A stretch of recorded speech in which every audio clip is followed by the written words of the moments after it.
Bonjour. Il y a un texte qui a été écrit, capté pendant le mois de septembre, puis je l'ai gardé de côté. Puis j'ai hésité pendant tout le mois de novembre à le diffuser, à le lire. Puis finalement, on ne pourra pas toujours épargner les sensibilités. On ne pourra pas toujours épargner des gens, justement, qui vont peut-être aller voir, vérifier dans des domaines, au fond, qu'ils n'ont pas encore la capacité de comprendre. Donc, au niveau d'épargner les sensibilités, à un moment donné, après une longue pause, où j'ai mis de côté ce texte-là, tout simplement par crainte de choquer et d'avoir des retours. Mais il ne pourra pas toujours en être comme ça ne peut pas toujours en être ainsi. Puis, à un moment donné, on a un job à faire, on va la faire. Donc, on va parler des manifestations de la vie. La vie est une manifestation de l'intelligence, mais pas l'intelligence nécessairement comme on la conçoit en tant qu'ego. Mais la vie va selon des lois. Donc, l'information, la formation, les formes, les lois, le systémique, ces choses-là, on ne pourra pas toujours passer à côté. La science, qu'on le veuille ou pas, ne sera pas toujours aussi subjective qu'elle l'est. À un moment donné, l'être humain se rendra compte de certaines choses simplement parce qu'il n'aura pas le choix. Et le réel a une politique du fait accompli, et il n'épargnera pas les sensibilités. Il va les durcir, les former, les affiner. Donc, je vais le lire, le texte. J'ai décidé que j'allais le lire, puis que j'allais le partager. Tout simplement parce que on n'est pas pour se censurer, pour épargner les sensibilités tout le temps. Et puis, il y a tellement des choses pires qui se font, alors qu'au fond, ce sont des choses extrêmement banales. Donc, le réel de notre monde, c'est lié au fait qu'il y a les plans. Donc, le réel caché de notre monde, c'est le vibratoire, avant la densification dans la matière, mais c'est toujours présent. Donc, la lumière, comme dit anciennement, la lumière était sur son propre plan. C'est l'évidence même. Donc, que la lumière soit, comme dans la Genèse, là, il y a un transfert. Les hauts plans de la lumière passent par un point à travers les épaisses ténèbres de la densité originelle. Le principe actif de la lumière passe dans le passif du chaos matériau originel. Le temps, l'espace, la forme devient espace et le temps mécanicité. Donc, la forme devient espace et le temps mécanicité. L'intelligence, en tant que principe de vie, modèle des corps, comme c'est un plan d'espace-temps, c'est progressif. L'intelligence dans la lumière créatrice, à travers l'espace, le temps, est d'abord systémique, plan d'intelligence des lois géométriques de la cristallisation dans la matière. Donc, les premières formes de vie sont cristallisées, souvent géométriques. Après d'autres étapes vient l'intelligence cellulaire, encore dans une logique de croissance par multiplication ou par expansion de l'organisme dans l'espace et le temps, comme chez les végétaux par exemple. On voit que les lois de colonisation et d'échange du début sont encore là. C'est juste que ça devient de plus en plus sophistiqué à travers l'espace-temps. Quand les organismes sont un peu plus complexes, selon les mêmes lois, viennent les lois de l'expansion intelligente, le systémique.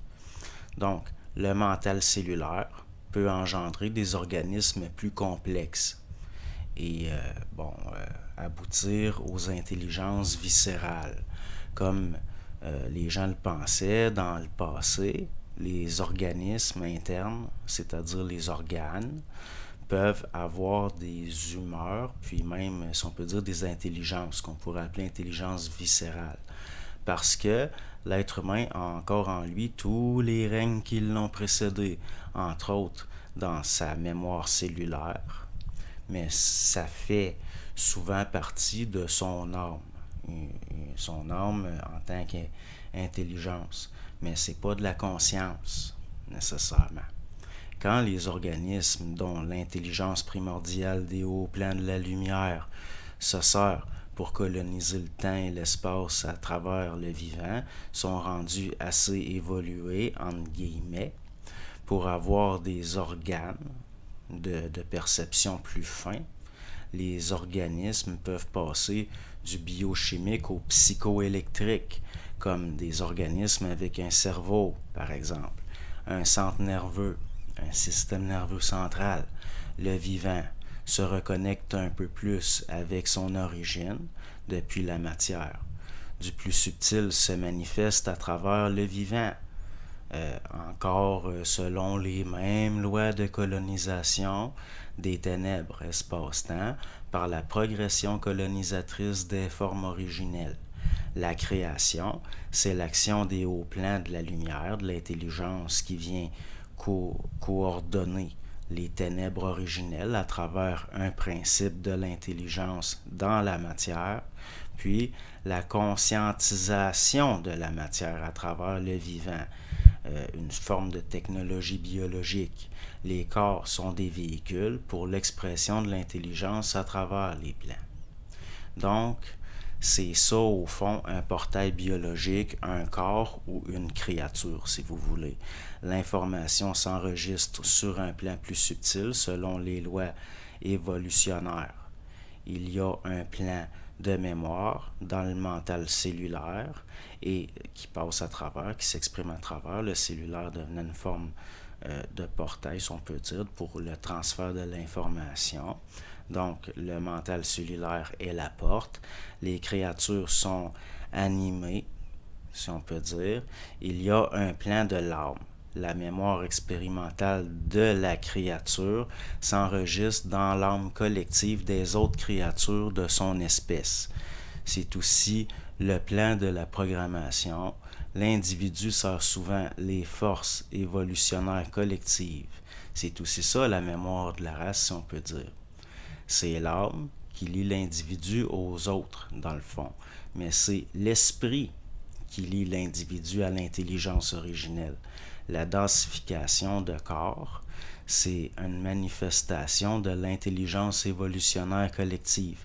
Mais la manifestation de l'intelligence dans l'individu peut engendrer une conscience, une manifestation de l'intelligence dans le psychoélectrique de l'individu. L'individu ne peut pas être intelligent seul. Les lois de l'âme, la programmation, le fait que l'intelligence, c'est un principe créateur universel. Ces lois-là font que dans le vivant incarné, l'intelligence, c'est collectif.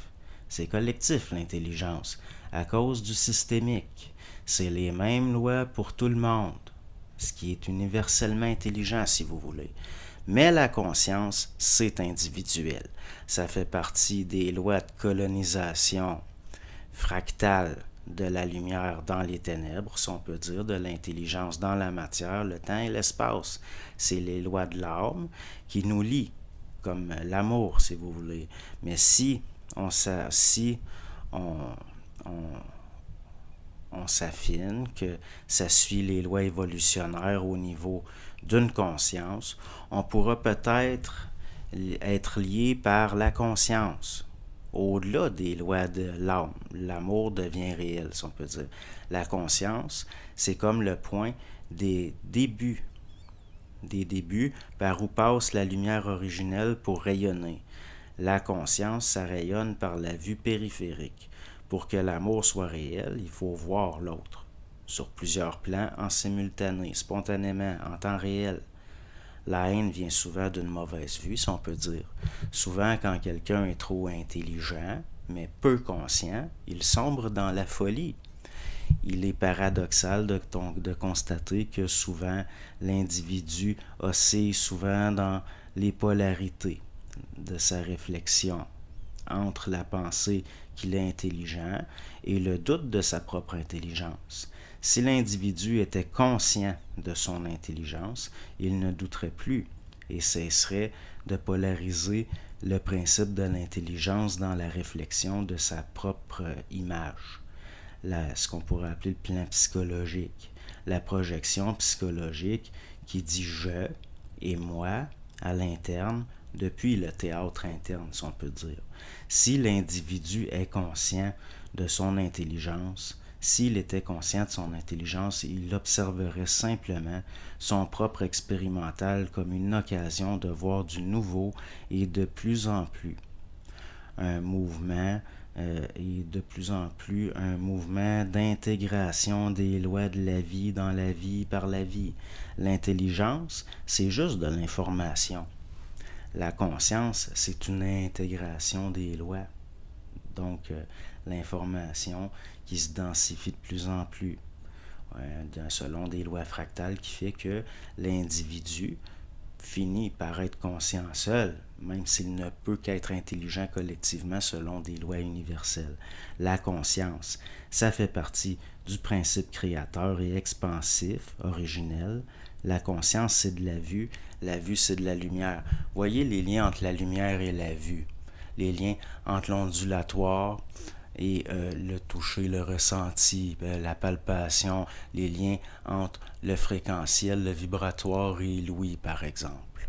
Donc, la conscience devient un sixième sens et même peut-être on pourrait dire un septième. Donc, c'est le texte que j'avais gardé de côté et que j'hésitais à partager. Mais maintenant, c'est chose faite. Au revoir.